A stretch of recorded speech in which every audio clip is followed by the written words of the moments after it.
வணக்கம் ஃப்ரெண்ட்ஸ், எல்லோரும் எப்படி இருக்கீங்க? நான் சூப்பராக இருக்கேன். வாங்க, இன்றைக்கி ஒரு சூப்பர் வீடியோ இருக்குது, வீடியோக்குள்ளே போகலாம். இன்றைக்கி நம்ம பார்க்க போகிறது என்னென்னு பார்த்தீங்கன்னா எல்ஜி இன்வெர்டர் ஏசி தான். இது வந்து CH05 எரர் வருது அப்படின்னு சொல்லி கொண்டு வந்து கொடுத்தாங்க. அவுட்டோர் போர்டு ஆனே ஆகலை, CH05 எரரு. இது பார்த்திங்கன்னா வந்து இண்டோரில் வந்து நார்மல் மோட்ரு, ஏசி மோட்ரு, ஆனால் ஃபீட்பேக் ஒயர் தனியாக இருக்கும். 2 ஒயரு கெப்பாசிட்டர் தனியாக இருக்க மாதிரி மாடலு. இது ஃபேன் மோட்டர் கனெக்ட் பண்ணியாச்சு. அவுட்டோர் பார்த்தீங்கன்னா பாருங்கள், CH05 எரர் வந்திருக்கு பாருங்கள். கம்ப்ரஸர் நாட் ஸ்டார்ட்னு போட்டு அமைச்சிருக்காங்க. இதுதான் அந்த போர்டில் பார்த்தீங்கன்னா சுத்தமாக ஆன் பண்ணி பார்க்கும்போது எதுவுமே இல்லாமல் தான் இருந்தது. Compressor line, reactor line, wiring பாருங்கள், லைனு, நியூட்ரலு, கம்யூனிகேஷனு எல்லாமே கொடுத்தாச்சு. இப்போ ஆன் பண்ணுறேன். எல்ஜி வந்து ஆன் பண்ணி கொஞ்சம் நேரம் கழிச்சு தான் ஆன் ஆகும் இண்டோரு. அதில் ஒரு நாய்ஸ் வரும். அதுக்கப்புறம் நீங்கள் ஆன் பண்ணிங்கன்னா ஆன் ஆகிடுங்க பாருங்கள். ஆன் பண்ணிவிட்டேன். ஆனால் அவுட்டோர் போர்டு ஆனே ஆகலை. எந்த எல்இடி எரியவே இல்லை. மைக்ரோ கண்ட்ரோலுக்கு ஒரு எல்இடி வச்சுருப்பாங்க, பவர் எல்இடி இருக்குது, எதுவுமே எரியல, சுத்தமாக டெட்டில் இருக்குது. சப்ளைலாம் வருதான்னு பார்த்தா எல்லா சப்ளையும் கரெக்டாக வருது. வோல்டேஜ் எல்லாம் கரெக்டாக வருது. பட் ஆனால் சுத்தமாக டெட்டில் இருக்குது போர்டு. இப்போ நான் உங்களுக்கு வோல்டேஜும் 1 by 1 செக் பண்ணி காட்டுறேன் பாருங்கள்.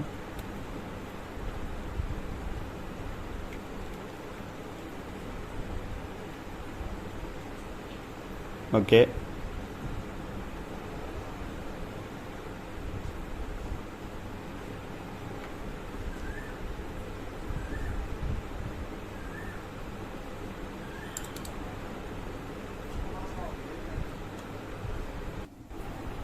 ஓகே. இப்போ பவர் சப்ளை கொடுத்தாச்சு. இப்போ ஃபஸ்ட்டு வந்து பார்த்தீங்கன்னா ஏசி வோல்டேஜ்லேருந்து போங்க, ஸ்டார்டிங்லேருந்து. இதில் பார்த்தீங்கன்னா ஃபுல்லாகவே வந்து பார்த்தீங்கன்னா எனாமல் போட்டிருப்பாங்க போர்டில் செக் பண்ணும்போது. அதனால் எனாமல்லாம் கொஞ்சம் ரப் பண்ணி வச்சுக்கோங்க. ரப் பண்ணி வச்சுட்டு செக் பண்ணிங்கன்னா தான் உங்களுக்கு வோல்டேஜ்லாம் காட்டும்.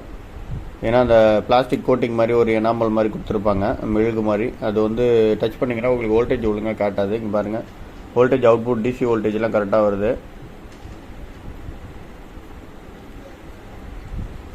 இதில் வந்து அந்த 15 வோல்ட் மட்டும் ஷார்ட்டு காட்டுது. ஏன்னா எஸ்எம்பிஎஸ் வோல்டேஜ் ஃபுல்லாக ட்ராப் ஆகுது.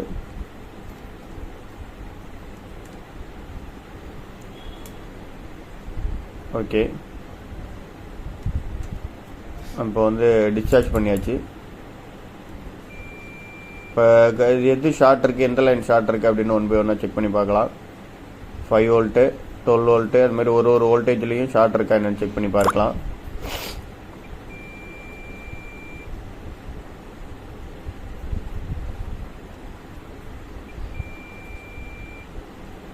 ஓகே, இதில் 15 வோல்ட்டில் வந்து ஷார்ட் இருக்குது உங்களுக்கு.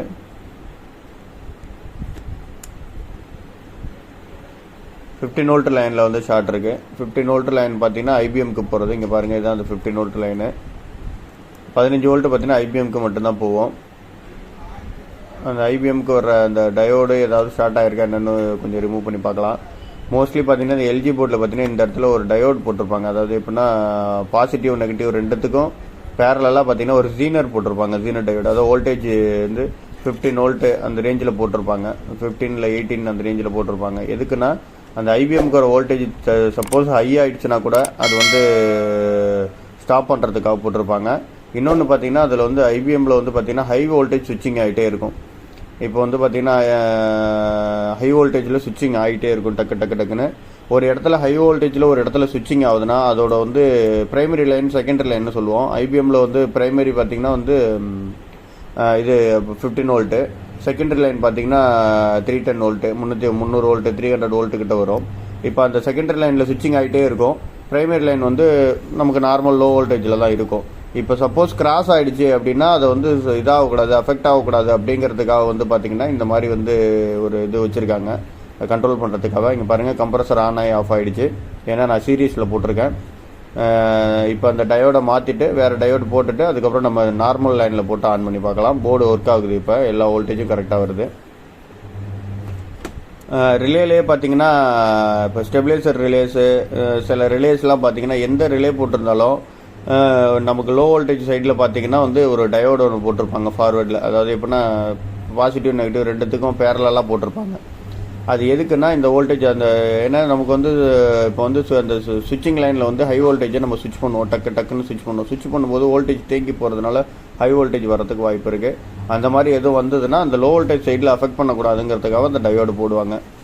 அதாவது ஏசி வோல்டேஜ் உள்ளே கிராஸ் ஆகக்கூடாது, ஏசி கிராஸ் ஆகக்கூடாதுன்னு. ஏசி வோல்டேஜ் வந்து உள்ளே இதில் வந்து லோ சைடில் டிசி வோல்டேஜில் கிராஸ் ஆகிடக்கூடாதுங்கிறதுக்காகவும் போடுவாங்க. அது வந்து ஒரு சேஃப்டி பர்பஸ்க்காக போடுவாங்க. அந்த டயோடு சம்டைம்ஸ் வந்து ஓப்பன் ஆகிடும். பாருங்கள், அது ஓப்பன் ஆனதுனால ஷார்ட் ஆகி நமக்கு டோட்டலாகவே எஸ்எம்பிஎஸ் ஒர்க் ஆகல அவுடோரில். இப்போ அதை வந்து மாற்றிட்டு ஆன் பண்ணியிருக்கேன். பாருங்கள், அவுடோர் ஆன் ஆகிடுச்சு, அவுடோர் ஓடிட்டுருக்கு.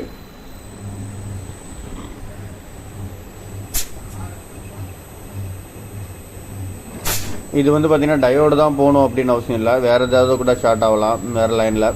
இதே 5 வோல்ட் லைன் மோஸ்ட்லி ஷார்ட் ஆகிட்டு அப்படின்னா 5 வோல்ட் லைனும் செக் பண்ணி பார்த்துட்டு மைக்ரோ கண்ட்ரோல் தான் ஷார்ட்னா ரெடி பண்ண முடியாது. மற்றபடி வேறு சின்ன ஐட்டம்ஸ் இது மாதிரி டயோட்ஸ் இந்த மாதிரி கெப்பாசிட்டர் ஷார்ட் ஆகிடுச்சுன்னா கண்டிப்பாக நம்ம அதை ரெடி பண்ணிக்க முடியும். 1 by 1 அதை செக் பண்ணி பார்த்தா தான் தெரியும். ஆனால் மைக்ரோ கண்ட்ரோல் ஷார்ட் ஆகிடுச்சுன்னா மோஸ்ட்லி ரெடி பண்ணுறது கஷ்டம், ஏன்னா ஒன்றும் பண்ண முடியாது. நீங்கள் பாருங்கள், 22 டிகிரி சென்டிகிரேடு எல்லாமே ஆனில் இருக்குது, ஓடிட்டுருக்கு. இன்டோர் அவுட்டோர் ரெண்டுமே ஓடுது. இதுவும் பார்த்திங்கன்னா வேறு போர்டு, சேம் அதே எல்ஜி தான். இப்போ பார்த்தது வந்து 1 டன்னு, இது வந்து பார்த்திங்கன்னா 1.5 டன்னு, சேம் அதே தான். ஆனால் இதில் எல்இடி பார்த்திங்கன்னா அடியில் இருக்கும். அதில் நம்ம மேலே பார்த்தோம்ல, இங்கே பாருங்கள் எல்இடி வந்து கீழே இருக்குது. இந்த பாருங்கள் எல்இடி இந்த மாதிரி பிளிங்க் ஆகுது பாருங்கள். இந்த மாதிரி பிளிங்க் ஆனிச்சுன்னா இது வந்து நார்மல் மோடு. பாருங்கள், கம்ப்ரஸர் ஓடிட்டுருக்கு. இது ஜஸ்ட் ஒரு எக்ஸாம்பிளுக்கு தான் உங்களுக்கு காட்டுறேன். ஏன்னா எல்ஜிலே வந்து நிறைய மாடல்ஸில் வருது போர்டு. போன தடவை பார்த்த மாடல் கொஞ்சம் சின்னதாக இருக்கும், 1 டன்னு. இது 1.5 டன்னு. இதிலே 2 டன்னு இருக்குது, கொஞ்சம் பெருசாக இருக்கும். அது மாதிரி எல்லாமே ஆனால் ஒரே மெத்தடு தான், நம்ம கொஞ்சம் வித்தியாசமாக இருக்கும். Okay friends, thank you friends. இந்த வீடியோ நிறைய பேருக்கு யூஸ்ஃபுல்லாக இருக்கும்னு நினைக்கிறேன். நம்ம வீடியோலாம் யூஸ்ஃபுல்லாக இருந்தால் லைக் பண்ணுங்கள், ஷேர் பண்ணுங்கள், கமெண்ட் பண்ணுங்கள். மறக்காமல் நம்ம சேனலை சப்ஸ்கிரைப் பண்ணுங்கள். நிறைய பேருக்கு இந்த சேனலை சொல்லுங்கள். வளர நம்மளும் நிறைய வீடியோக்கள் நிறைய இதை பற்றி சொல்கிறதுக்கான ஆர்வமும் இருக்குது, அதை பற்றி போட்டுக்கிட்டே இருப்போம். ஓகே ஃப்ரெண்ட்ஸ், தேங்க்யூ ஃபார் வாட்சிங். சம்மராக இருக்கிறதுனால கொஞ்சம் வீடியோஸ்லாம் டிலே ஆகி வருது, ஏன்னா கொஞ்சம் ஒர்க்கு போயிட்டுருக்கறனால கொஞ்சம் வீடியோவில் கான்சன்ட்ரேட் பண்ண முடியல. கண்டிப்பாக நான் நிறைய வீடியோ போடுறேன், 1 by 1 போடுறதுக்கு ரெடியாக இருக்கேன். Thank you friends, thank you.